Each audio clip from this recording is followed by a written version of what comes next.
Hello and welcome to the first ever ADHD Mums podcast. I'm your host Jane and I'm here to let you know you are not alone. There are others out here just like you.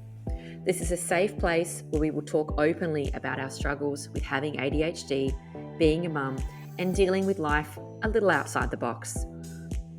We are real people with real stories who want to be able to laugh and strive to be better than what we were yesterday.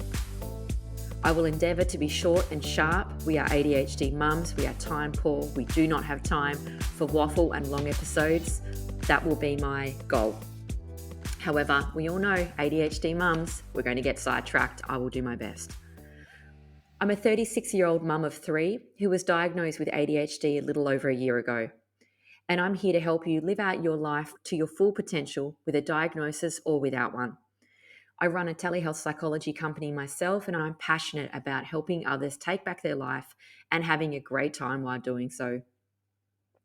On this show, you can expect to laugh, hear vulnerable discussions, and learn why things are the way they are for mums with ADHD. No two humans are the same, no two diagnoses are the same, and no two stories are the same. We have a lot to learn and a whole lot to look forward to on this podcast, so let's dive in. So if you're a mum with ADHD, you may have asked yourself similar questions when you experienced that moment of realization.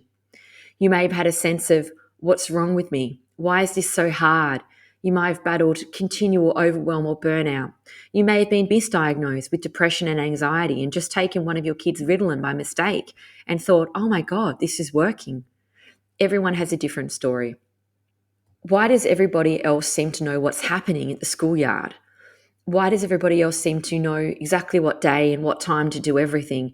And you don't even know the login to the app that you're supposed to be using. You didn't even bring home the right piece of paper to log in to Mathletics or Reading Eggs or whatever you were supposed to be doing. And these are really good, normal questions that we ask ourselves.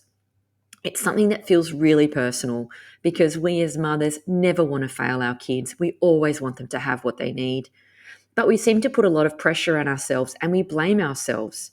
And don't you love it when the kids say things like, why didn't I have the green shirt that day? Why did you buy lunch at the petrol station? Why didn't you have it organised? Why did my lunchbox turn up today and I didn't have a sandwich in it? Those kind of questions hit so deeply. And today we are covering that. Why are so many mums being diagnosed with ADHD? What is happening to make this come out more in the media than ever? Before we delve into that, I want to share my experience with you so you can get a full understanding of why this show came into existence and who I am. Here I was in my mid-30s. Don't you love it? I'm not sure how old I was or how long ago it was, but I was somehow at breaking point again.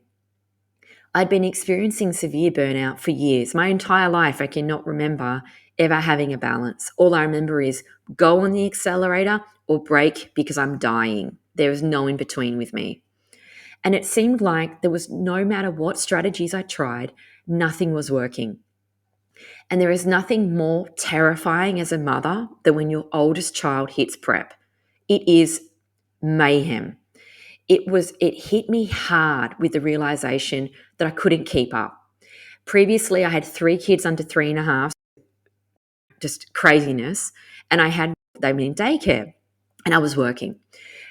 At daycare, you just drop them off however you are. Sometimes I just throw them into the room. You can't get the shoes on them. All the crying, they're not organized. I remember a couple of times just dropping them in pajamas because I just couldn't get organized enough. But suddenly you're at prep and they've got to have a full uniform. They've got to have all the things. You've got to pack the bag. The app's pinging all the time. There's homework. And as you walk around the prep drop off, there's nothing more confronting than seeing every other mother there, well-dressed toddlers, organized with their reading bags and their library bags and the homework. And you're there thinking, what library bag? I don't know about a library bag. Do I have a library bag? Should I have had a library bag? You don't know where the jumper is. And of course, you ADHD mums, what do we usually have? ADHD children. So it's like having a team of people working against you. That's what I say to my husband. I said to him, if by some miracle I have everything that I need, My children then go and find things in their bag and take them and put them somewhere else. Anyway, as someone with a psychology background, I thought I had every tool in the book. I thought, oh, I can do this. I will throw more tools at this problem. But the problem was I could follow through with nothing. And every day was a constant pressure cooker. Previously to being a mother, and actually as a mother as well, I still follow all of my wild impulses, and I'm an incredibly impulsive person. One of the best things about knowing that I have ADHD is I'm aware of my impulses, and my husband and I have a little bit of a rule now where I have to check with him before I start new projects, because often I start way too many and they don't make any sense, and now he kind of sanity checks a lot of them for me, which bless him. So I had 3 kids under 5 when my daughter hit prep, and my husband was along for the ride with a lot of the crazy things that I was inputting in our life. I was running 2 businesses. My husband had a business. We had multiple properties. We were running Airbnbs. We'd moved 3 times that year. And a lot of the times when I heard other people's stresses, I just couldn't get it. I would think, but hang on a second, you're just moving house one time, or you're changing jobs just like one. I couldn't understand. I would always try and be there for them. But in my head, I was thinking, they don't have much on compared to me. And I would think, am I living a normal life, or am I living a crazy life? Or I couldn't figure out how other people were doing it, and why did they not have ideas, or did they not follow ideas, or anyway, it became glaringly obvious to me that we were living a different life. And I was starting to feel really desperate because I couldn't help myself with a lot of the ideas that I was having. And I found a psychologist to help with persistent burnout and stress. And they happened to be somebody that had experience with ADHD and ASD assessments, particularly in women. During a session, I was joking with the psychologist about a wild, impulsive decision — this is a real story — that I had to buy a caravan and take my whole family around Australia, and we were going to leave in 2 months' time. But the reality of the situation hit me, and I started to feel really overwhelmed. Surprised. I'd already signed a contract with an Airbnb host to Airbnb our home. I didn't know where I would put all our possessions. And of course, I put a date on it, so I couldn't get out of it. And of course, we bought a caravan within 12 hours of me making this decision. Literally, we saw it on Marketplace and bought it. We had it delivered. We'd never driven it before. We'd never been camping before.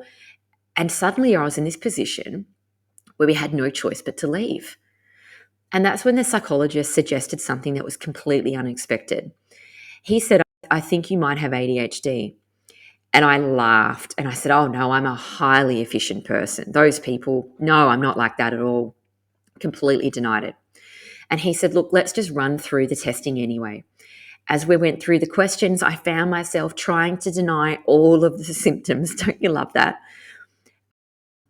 And he was reminding me that a lot of this stuff is without prompting. So yeah, you might know where you've got to be because you've got 17 alarm systems. But what if they weren't there? Would you know? And no, I would have no idea where I was supposed to be next Tuesday. I would have no idea of my own mobile number. And I nearly hit all of the fields for ADHD. When I left the appointment, I immediately called my bestie of 30 years. He's probably going to be the only person listening to this podcast, bless her. After I explained what happened, we had a bit of a laugh. And she said, that actually makes sense. And I said to her, does that make sense why I've had so many career changes and been on a roller coaster? One day, this is before I met my husband, I just packed up my car, left my house and decided to go on a road trip and drive from Sydney in my 2-door Toyota Echo that was worth $500. I bought a Kmart tent and I decided to drive up through Queensland for 6 months.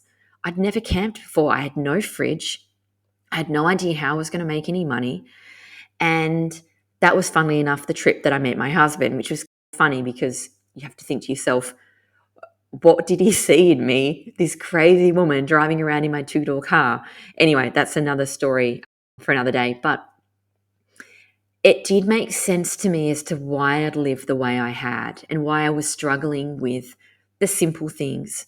Yet I had 2 university degrees, very well qualified, I would say. I'm very clever in some areas, and in some areas, terrible. My husband would call me, the dumbest genius he knows, because some areas, genius, other areas, terrible, which I think we can all relate to. So at the time, I felt really relieved to have an explanation. However, I did start to become a bit more aware of myself socially. I did start to feel uneasy, and I realized how I was coming across, interrupting, telling too many stories, getting too excited, being too intense.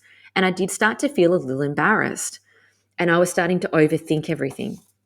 And since then, I've had to work really hard to come to terms with it and learn to accept my ADHD whilst not becoming a victim to it. I wouldn't say I've mastered it, but I'm on the road. We've been on the road to medication, which is something that we're going to discuss further in different episodes with some experts. It's not just going to be me talking. I've also had my own children assessed. And one thing as an ADHD mum, you are struggling with the little things, with the executive function, with all of the tasks. But also, as I mentioned earlier, we often have ADHD children or ASD children. We're a little neurospicy. Some people don't like that term. I think it's pretty spot on. You've got a neurospicy soup at home, and it does make things more challenging. Everybody talks more, everybody interrupts. Playing a board game like you see on Instagram. We sat down and played Monopoly. I literally couldn't imagine anything worse than playing a board game with my children. No one can wait. Everybody's screaming. Everyone wants their turn. Everyone wants it their way. So I suppose having the realization that things are a little different at our house, and that's okay. And we have lots of energy. We have lots of fun, and it's very loud, which is a little bit of sensory overload for everybody. But it is nice to know that's a real thing, because otherwise you do look at other parents and think, how are they doing it? But they probably have children who are a little more compliant than yours too. Hope that's okay to say, but that's how I feel. So when I made this discovery, I started to become more open, and we became more open with my friends. So we would message ourselves on private messenger. I would call them mum fails. One of my favorites is recently this year, and at the moment I have a 7, 5 and a 4-year-old. So we went out to this birthday party, and it was beating hot. Like, I'm in Queensland, Australia, and it was 98% humidity, 35, 36 degrees, like steaming hot. And it was a party at a maze. So like hedges, and you can find each other. And anyway, it wasn't shaded, to say the least. At the time, it took a lot for me to get there with my kids, and I sat down with a bottle of soda water, and I was like, oh, I just need a minute. I just need a minute. The kids, of course, hit me hard early. Can we go in the maze? Can we go in the maze? Can we go in the maze? And at that point, I was like, yeah, you can go in the maze. Anyway, 5 minutes, had a drink, sat down there, cooled off, and I thought, fuck, panics hit in. What was I thinking? Why did I let them in the maze? At the time, it seemed like a good idea because I needed a rest. Now, I think I'm going to have to go find my children in this maze. So I'm casually walking in. Oh, I'm fine. I'm not panicked at all. Although I probably looked panicked, but I was trying to give off that I wasn't worried about this decision to let all 3 of my children in this massive maze. And I actually realized it was quite scary in there. There's all these people screaming and laughing, and you can only see little feet. You can't actually see anybody. Anyway, I'm that person that gets lost finding their car park in a shopping centre. So I've got no hope of finding my children or the maze. And of course, no executive function. I can't remember what they're wearing. After it must have been about 40 minutes, I came out of the maze. A small child had to lead me out. And I see all the other parents at the party, and I'm like, oh, had a great time in there. Don't you love a maze? Not wanting to admit that I was like exhausted, dehydrated, hating every minute of it, and a small child had led me out. Where do I find my children? On the playground. They've gotten out ages ago. And as I sat down, I felt a realization of, why did I not just say to the other parents, wow, I got lost in that maze, and be open? But didn't. I sat down and pretended, oh, I was supposed to be in there. And I was like, oh, I'm fine. When really I was like completely panicked the entire time I was in there. So I, of course, sent this story to 3 or 4, 5 of my mum friends who may have ADHD, may not have ADHD, but they appreciate that they probably have a little bit less executive function than some other mums do. And we have a real sense of relief when we share that. And one of my friends will write back and say, a funny story that she did. And we've been talking recently, and a few friends of mine said to me, it's such a relief when you can talk openly about your own struggles. No one does that. Why do we all have this facade that we all know what we're doing? And I said, I just don't know. And I think that's one of the reasons why this podcast is out here, is because I want there to be a growing awareness and recognition of ADHD women and ADHD mothers. We have gone undiagnosed, misdiagnosed for years.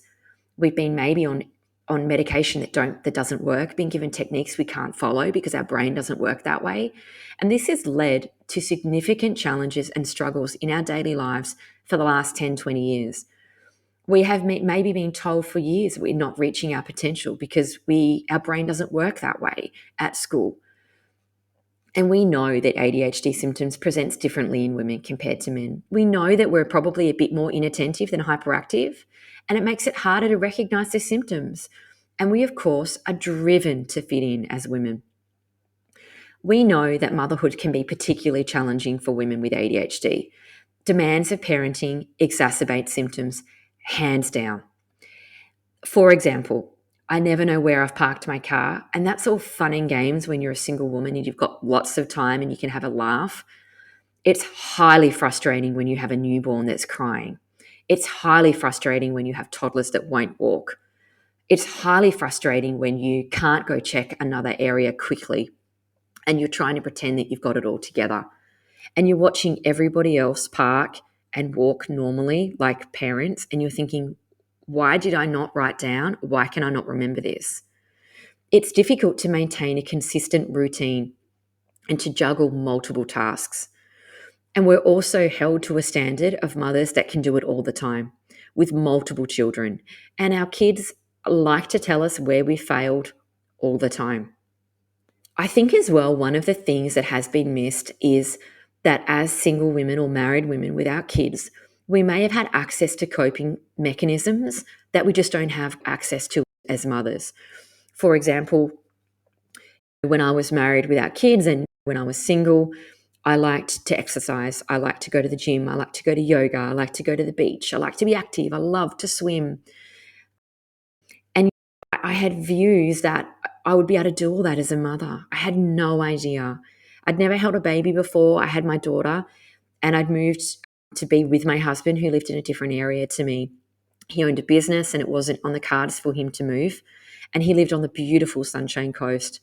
And of course, it was an obvious place to move. And I love it here now. But I didn't have a lot of friends and I had no family. So I was lonely. I was stuck inside a house. My husband owned a business, so he worked a lot. And my brain was going crazy. None of the stuff that I could do as a married woman or as a single woman, I could do with a small baby. And she was very difficult baby. She wouldn't sleep. She wouldn't go down on the mat. I had no idea what to do with her. So I probably didn't set her up well with giving her proper naps. She was probably overtired. She screamed all day. She breastfed every 30 minutes. There was no break. And we didn't have any air conditioning back then either. She was born in the heat of summer.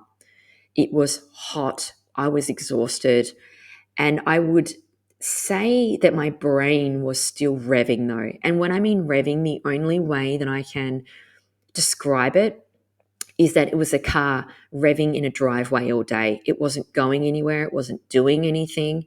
Yet it ran out of petrol by the end of the day. It was exhausted. And I wanted to do stuff, but I couldn't. And it drove me insane. I think that was one of the points that I realized at Mothers Group. And I had a great Mothers Group. There was nothing wrong with them. But I thought, I'm not operating on this level. Like I signed up to do a PhD on maternity leave. I thought I was going to be achieving all of the jobs. I wrote myself out a list of things that I was going to achieve on maternity leave. Who does that? But I think the awareness of ADHD in women, including mothers, is starting to increase and we are seeing a spike of cases. And I think also, ADHD mothers often have ADHD kids and they're getting picked up. The genetic link is being there. And I know so many women who are taking their kids Ritalin and finding that it works for them and then going to get their own diagnosis afterwards. Or maybe they just accidentally took the Ritalin and was like, what was that? I feel amazing. Not that I'm plugging certain medications or taking drugs without prescriptions, not at all. I'm just saying I think this is some of the reasons why this is happening. So I think we are nearly going to wrap up that podcast here. I hope that you've enjoyed it. I'm going to keep these to 20 minutes if I can. Busy mothers don't have time to listen to long ones. I just want to let you know that ADHD mums are the best. Let's link together. Let's support each other. We're in a mixed bag of life. And let's break down the idea that we should be perfect. I don't think the definition of insanity should be anything other than having ADHD as a mother and then having perfectionism. You'll literally never get there if you have ADHD and you chase perfectionism. This podcast is the type of conversation I have with my friends, and I want to really break down the stereotype that mothers are perfect and that we should be perfect. Who's perfect? Who isn't perfect? I'm not perfect. I'm open about it. I do mum fails all the time, which we're going to have a laugh about. And we are going to interview more people in this podcast. We're going to interview experts, but also mainly real women with ADHD, what they struggle with and what they do that makes a difference, how we can make changes. So this is not about being perfect. My socials is not going to be me drinking from perfectly made cups of tea, self-care, my perfect house. This podcast here is to create the feeling that you are not alone. We can be imperfect together. And it's okay that it takes us more effort to be organized and to share strategies around what's helped us. I encourage you to share this episode with other mums who might be struggling without ADHD. Maybe you just want to listen to this podcast for a bit of fun, because it is a lot about motherhood. So thanks so much for everybody who listened. We will be back next week. I just wanted to give you an overview about why this podcast came into existence and why I believe ADHD is so much more prevalent in women than it used to be. Thank you so much, and I hope you tune in next time.